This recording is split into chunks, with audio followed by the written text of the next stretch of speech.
ভাল লাগিছে আৰু গাঁও পঞ্চায়তৰ নিৰ্বাচনটো আমাৰ গণতন্ত্ৰৰ বাবে অত্যন্ত গুৰুত্বপূৰ্ণ কাৰণ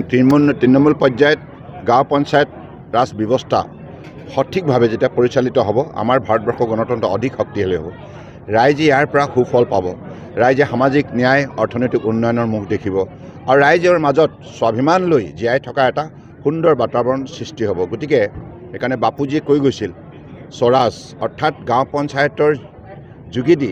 আমি ৰামৰাজ্য প্ৰতিষ্ঠা কৰিব পাৰোঁ অৰ্থাৎ গ্ৰাম্য অঞ্চলত বসবাস কৰা জনসাধাৰণ যেতিয়া শান্তিত থাকিব যেতিয়া সমন্বয়ৰ এটা শক্তিশালী বাতাবৰণ তেখেতসকলে গঢ় দিব পাৰিব আৰু শান্তি সমন্বয়ৰ যোগেদি এটা সুন্দৰ বাতাবৰণ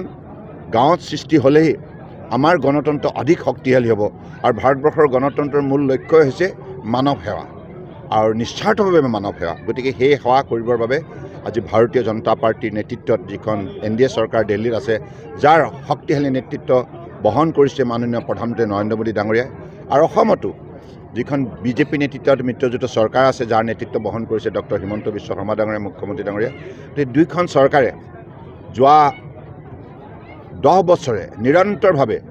ভাৰতবৰ্ষৰ লক্ষ লক্ষ গাঁৱত বসবাস কৰা চাহ বাগিচাত বসবাস কৰা পাহাৰ ভৈয়ামত বসবাস কৰা লোকক যেনেধৰণে সহায় কৰিছে তাৰ ফলত আজি মোদী ডাঙৰীয়াৰ নেতৃত্বত 25 কোটি দুখীয়া মানুহ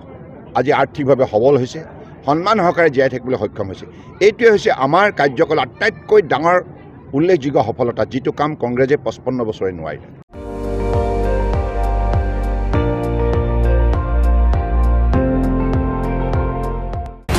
আপুনি চাই আছে ND24